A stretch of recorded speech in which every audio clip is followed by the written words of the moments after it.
آدمی سچا ہے تو اس کا پھر لوگ آنکھیں بند کر کے اعتماد کرتے ہیں، اس کی شخصیت ان کے دلوں میں جاگزی ہوتی ہے، جم جاتی ہے۔ اور جو جھوٹ بولتا ہوتا ہے نا، تو جب وہ سچ بھی بولتا تو لوگ بولیں گے یار اس کا کوئی بھروسہ نہیں ہے، آدمی صحیح نہیں ہے،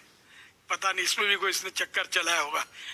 لگتا سچا اس بات میں لیکن ہو سکتا ہے کہ یہ جھوٹا ہو، آدمی کو اعتماد نہیں ہوگا۔ تو اگر اللہ پر نظر رکھے، اللہ کی رضا کی خاطر بندہ تکلفات، جو بیجا تکلفات ہیں، شوشا جیسے لوگ کرتے ہیں، تو اس سے اگر رہے دور، سادگی اپنائے، تو بھی مطلب اس کو پورا سر اللہ پاک بنا دیتا ہے۔ میں اپنی بات بتاؤں، میں جب شروع کیا نا کام ہم نے دعوت اسلامی کا، تو مجھے بعض مضبوط اسلامی بھائیوں نے مشورہ دیا کہ یار ذرا شیروانی پہنا کرو یار، بیان کرتے وقت تھوڑا وٹ پڑتا ہے۔ تو میں نے کہا تھا یار اپنے سے یہ نہیں ہوتا، اپنے جیسے ہے نا ویسے ہی چلے گی۔ اب وٹ پڑا کہ نہیں پڑا اللہ بہتر جانے، 4 آدمی جمع ہو گئے اور سنتوں کا کام چل پڑا اللہ کی رحمت سے۔ تو میں وہیں کا وہیں ہوں، میں نے ابھی تک وٹ ڈالا نہیں ہے، نہ آگے ڈالنے کا کوئی پروگرام ہے۔ اللہ پاک دلوں میں محبت اتارتا ہے، ہم آگا کے تکلف کریں گے نا تو وہی مطلب کہ وہ جب یہ میں نے کوے کا مور کا آپ کو قصہ سنا ہے تو وہی اشر ہو سکتا ہے۔ اچھا یہاں میں یہ عرض کر دوں کہ وہ جو میں نے اپنا بتایا نا کہ میں نے شیروانی اور یہ جواب دیا،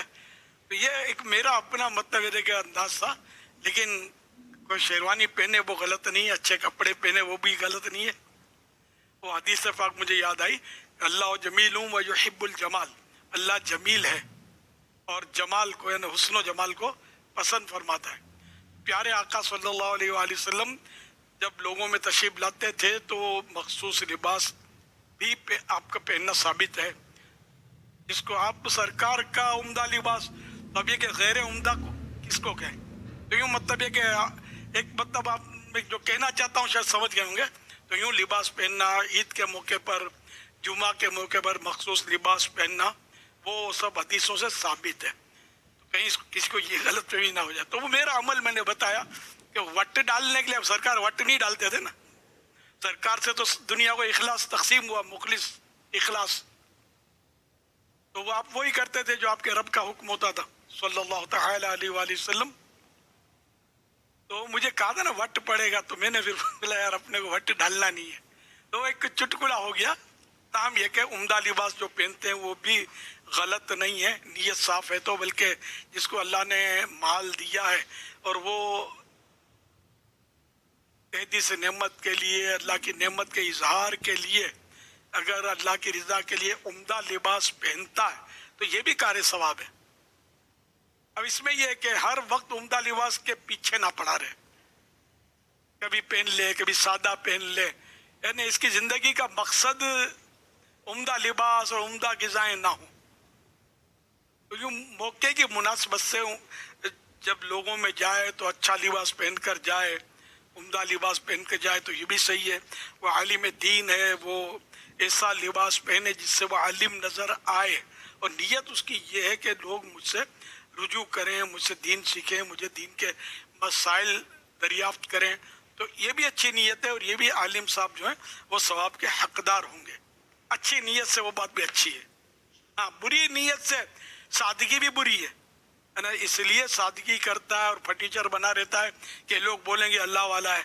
تو اس کو لباس پہننے کا ڈھنگ ہی نہیں ہے، نہ امامہ اس کو باندھنے کا ڈھنگ ہے، نہ لباس پہننے کا ڈھنگ ہے، نہ چادر گلے میں رکھنے کا ڈھنگ ہے، ایک سرا مشرق میں جا رہا ہے ایک مغرب میں جا رہا ہے، بالکل اللہ والا۔ اگر یہ کہلوانا چاہتا ہے تو یہ جہنم کا حقدار ہے، لوگوں کو بیوقوف بنا رہا ہے۔ تو مطلب انما الاعمال بالنیات، اعمال کا دور و مدار نیت پر ہے، یہ ذہن میں رکھیے گا۔